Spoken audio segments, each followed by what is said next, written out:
ఆర్యన్ నువ్వు మర్చిపోవాలి. ఆర్యన్ నువ్వు పెళ్లి చేసుకోకూడదు. అదే నా రెండో కండిషన్. ఆర్యన్ వాడు కాకపోయినా పర్వాలేదు, కనీసం స్నేహంగానైనా తనతో ఉంటాను. కానీ నాన్న తిరిగి రాడుగా. అందుకే కఠినమైన తప్పదు.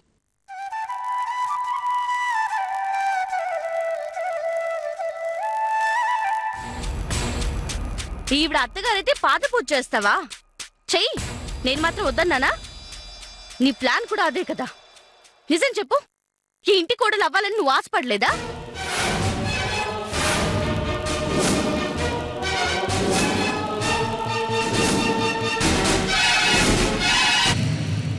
అది ఆశ అవదు, దురాశ అవుతుంది. ఆర్య ఎక్కడా, ఆంటీ ఎక్కడా, నేనెక్కడా? ఊహించుకోవడానికైనా ఒక లిమిట్ ఉండాలి. అయినా అంతటి అదృష్టం పడితే నీ బుద్ధి పెడదారిన పడుతుందేమో కానీ అందరికీ అసలు అవకాశం కూడా రాదు. నంగనాచి కబుర్లు బాగానే చెప్తావు. నీ సంగతి, నీ ప్లాన్ల సంగతి నాకు తెలీదా? కృష్ణ, ఏమైంది నీకు? అనవసరంగా స్వప్నం ఎందుకు మధ్యలో లాగుతున్నావు? ఆర్య, నువ్వు ఆగు. కృష్ణ, నిన్ను నేనెప్పుడు పరాయి పిల్లలా చూడలేదు. నాకు అమృతంతో నువ్వు అంతే. అనవసరంగా మనసు కష్టపెట్టుకోకు. కాస్త తిని కొద్దిసేపు రెస్ట్ తీసుకో. ఏంటమ్మా బతులాడుతున్నావు? తను ఎలా మాట్లాడుతుందో చూసావుగా. ఇదంతా నువ్విచ్చిన అలసే కాదు.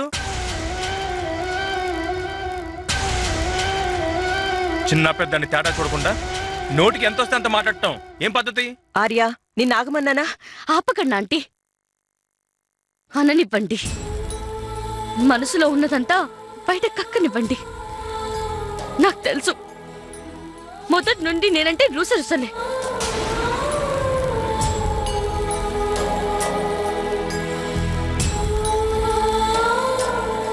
ఏ రోజు నాతో ప్రేమగా మాట్లాడింది లేదు.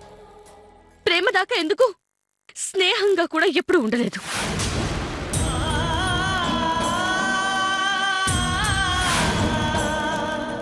కృష్ణ, నీకేదో దయ్యం పట్టింది. ఎందుకలా మాట్లాడుతున్నావు?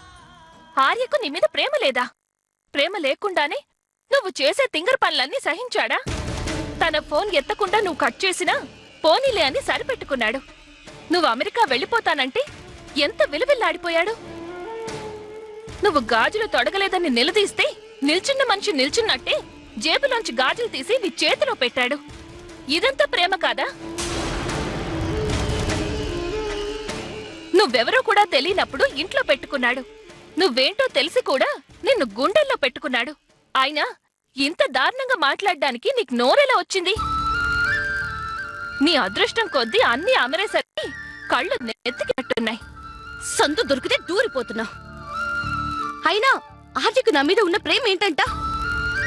నేనెంత తాపత్రయపడ్డాను అతని కోసం.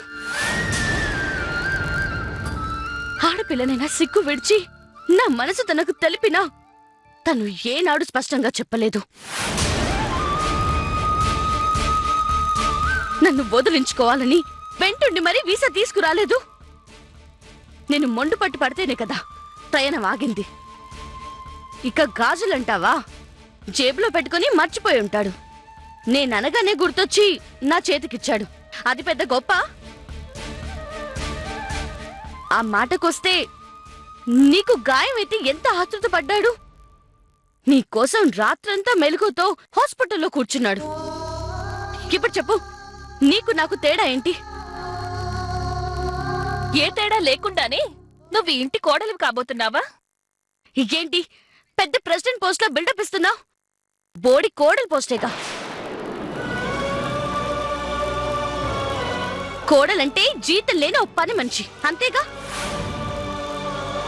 అయినా అనుకోకుండా 10 రోజులు పెళ్ళని ఛాలెంజ్ చేసింది గనక, ఇప్పటికిప్పుడు పెళ్లి కూతురు కావాలి గనక ఎదురుగా ఉన్న నన్ను సెలెక్ట్ చేశారు. మాటి మాటికి ఏదో దానం చేసినట్టు మాట్లాడుతున్నారు. అవసరం లేదు. ఎవరో ఇచ్చే భిక్ష నాకు అవసరం లేదు. మీరిచ్చిన నేను తీసుకోను.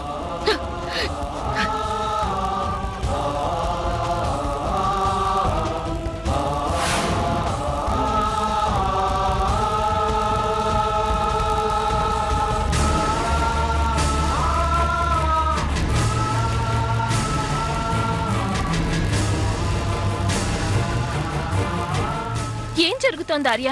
ఏంటి న్యూసెన్స్? కృష్ణ సడన్ గా ఎందుకు ఇలా తయారైంది?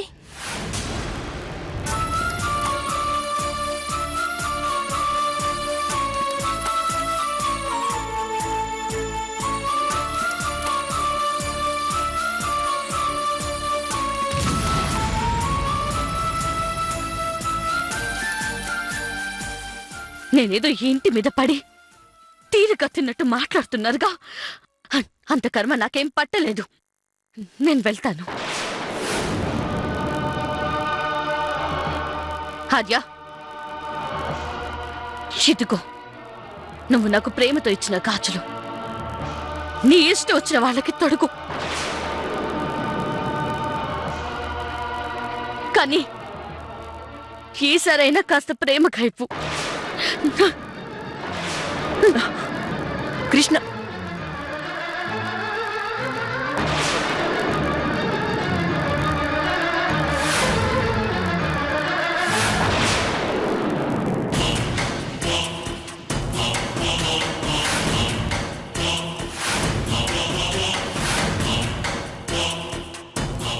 చాలా హ్యాపీగా ఉన్నావు కదా?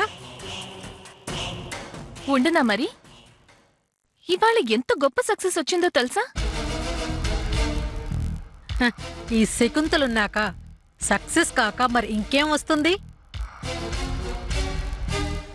నువ్వనుకున్నట్టు ఆ కృష్ణని బయటికి పంపించేశావు. అవును, ఇక నేను ఆర్యాని లైన్లో పెట్టుకోవాలి. ఆంటీని నా వైపు తిప్పుకోవాలి. వాళ్లతోనే నా పేరు ప్రపోజ్ చేసుకునేలా మార్చుకోవాలి. అబ్బా, ఎన్ని పనులో!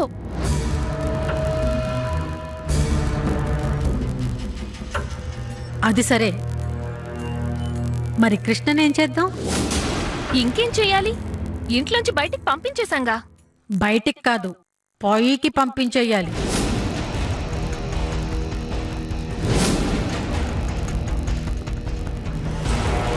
ఆ, ఇప్పుడు చంపడం అవసరమా? అత్యవసరం.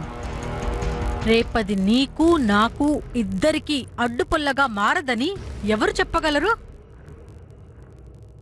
అవును, ఇదే మంచి సమయం. ఇప్పుడైతే కోపంతో బయటికి వెళ్ళిపోయింది కదా. ఎక్కడికి వెళ్ళిపోయిందో ఏమైందో మనకెందుకులే అని ఎవ్వరూ పట్టించుకోరు.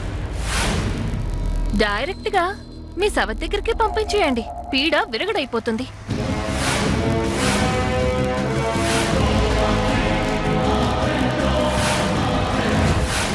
నమస్తే మేడం.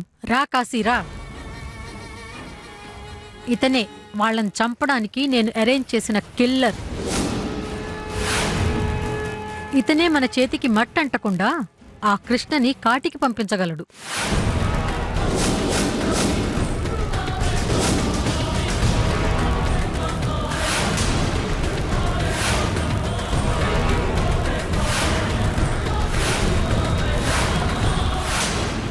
రేయ్ కాశీ, దాన్ని లేపే. పదరా.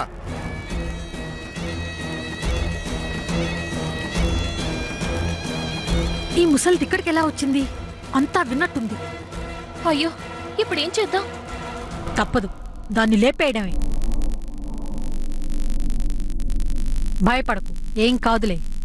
కాశీ వెళ్ళాడుగా, దాని సంగతి వాడు చూసుకుంటాడు. మనల్ని ఇక్కడెవరన్నా చూస్తే అంత మంచిది కాదు. పద.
కోడలంటే జీతం లేని ఒక పని మనిషి అంతేగా. నేనేదో ఈ ఇంటి మీద పడి తీరుకత్తినట్టు మాట్లాడుతున్నారుగా. అంత కర్మ నాకేం పట్టలేదు. నేను వెళ్తాను. ఆర్య, ఇదిగో నువ్వు నాకు ప్రేమతో ఇచ్చిన గాజులు. నీ ఇష్టం వచ్చిన వాళ్ళకి తొడుగు. కానీ ఈసారైనా కాస్త ప్రేమ కైపు.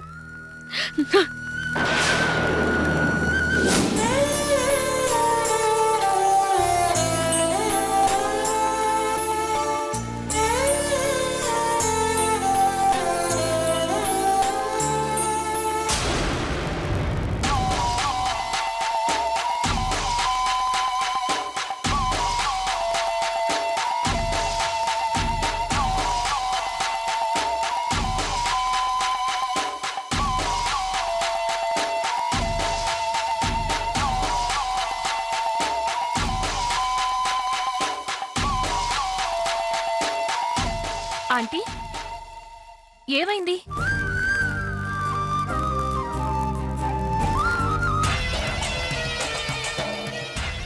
ఆర్య, ఏంటిది? ఎందుకు అందరూ ఇలా దిగులుగా ఉన్నారు? నీకు తెలుసుగా, కృష్ణ వెళ్ళిపోయినప్పటి నుండి ఇదే వరుస. ఇప్పటిదాకా ఎవ్వరు భోజనం కూడా చేయలేదు. అమ్మకేమవుతుందో అని భయంగా ఉంది నాకు. ఆంటీ, ప్లీజ్ బాధపడకండి. అర్హత లేని వాళ్ళ గురించి అనవసరంగా బాధపడి ఏం లాభం? మీకు చెప్పేంతటి దాన్ని కాదు, కానీ మీరు కూడా కాస్త వాస్తవంలోకి రండి ఆంటీ.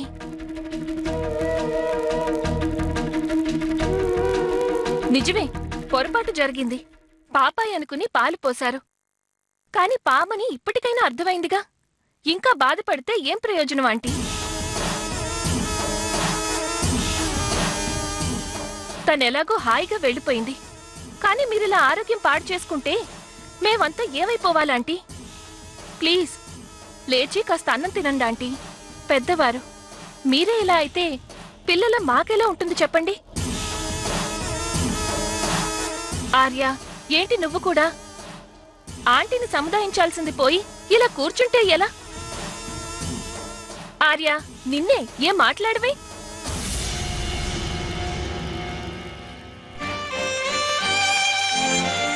ఏం మాట్లాడను స్వప్న. కృష్ణని నేనెంత ప్రేమించాను నీకు తెలీదా?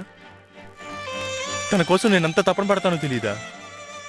మరెందుకు కృష్ణ ఇలా చేసింది?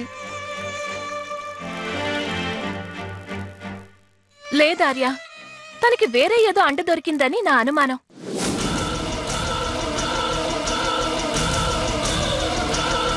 అవునార్య, ఈ మధ్య నిన్ను పట్టించుకోవడం మానేసింది. కనీసం బయటికి వెళ్లేది వచ్చేది కూడా చెప్పట్లేదు. నీ ఫోన్ తీయడమూ మానేసింది.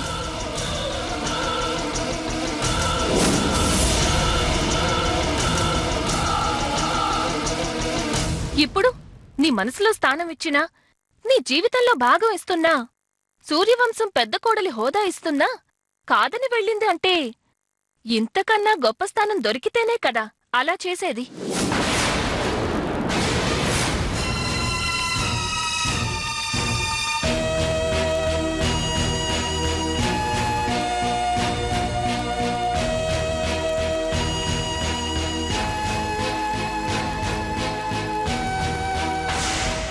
ఆంటీ, అర్థం చేసుకోండి. తను హ్యాపీగా వెళ్ళిపోతూ మిమ్మల్ని బాధ పెట్టాలని చాలా క్రూయల్గా ఆలోచించింది. నోటికొచ్చినట్టు మాట్లాడింది. ఇప్పుడు మీరిలా బాధపడుతూ కూర్చుంటే తను అనుకున్నట్టు జరుగుతున్నట్టే కదా. ఆలోచించండి.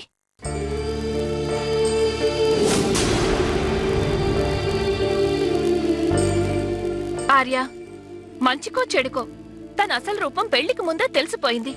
పీడా పోయిందని సంతోషించాల్సిన సమయం ఇది. ఏదీ లేని తనే అంత ధీమాగా వెళ్ళిపోతే మనం ఎలా ఉండాలి? ఎందుకు బాధపడాలి? ఆలోచించండి.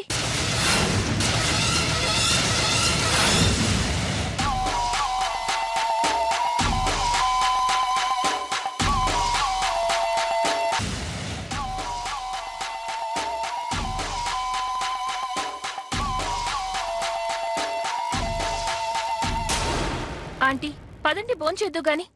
అసలే మీ ఆరోగ్యం కూడా బాలేదు. అమృత, ఆంటీని తీసుకెళ్ళు. వెళ్ళండి ఆంటీ.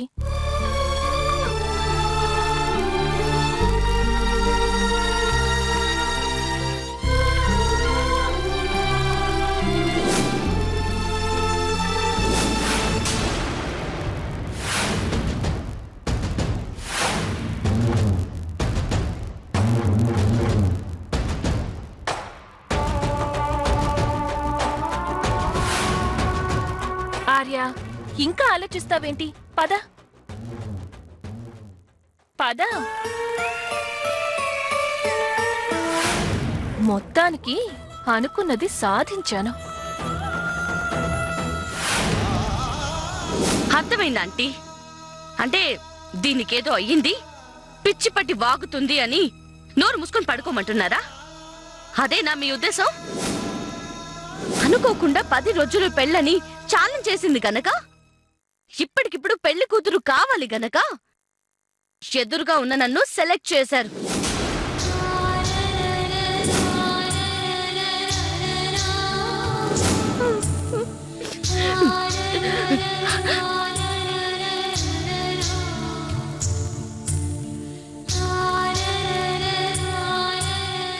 చూసావా నాన్న, నీకోసం అందరినీ పొతులుకుంటున్నాను. అయినా నువ్వింతవరకు కనబడలేదు. నీకు తండ్రి కావాలో ఆర్య కావాలో నువ్వే తేల్చుకో. ఒకసారి వాడికి ఫోన్ చేస్తాను.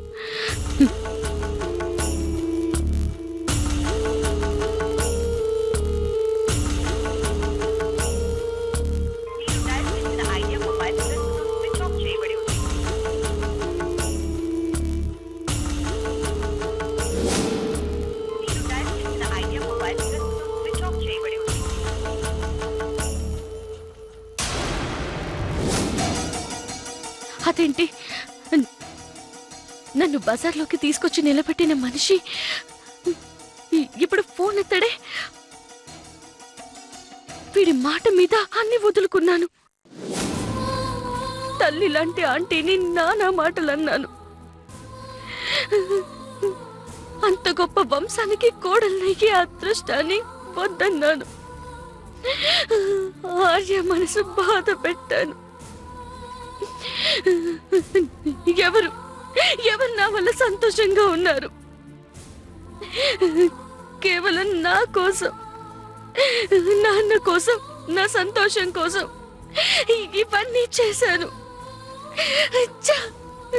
నాది ఒక బతికేనా? ఇంత చేసి నాన్ననైనా కలవగలుగుతానో లేనో.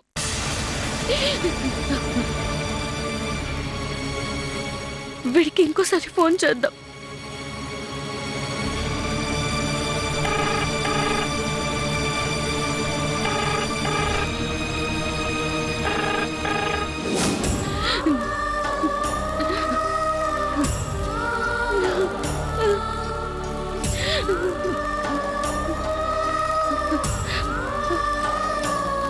అంటే వీణ్ణను మోసం చేసినట్టేనా?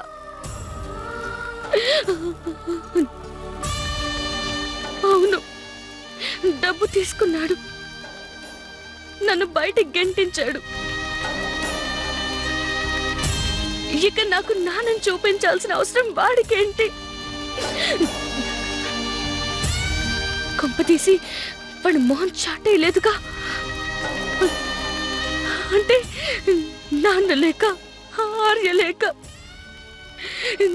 నేను ఇలా అనాథగా మిగిలాల్సిందేనా?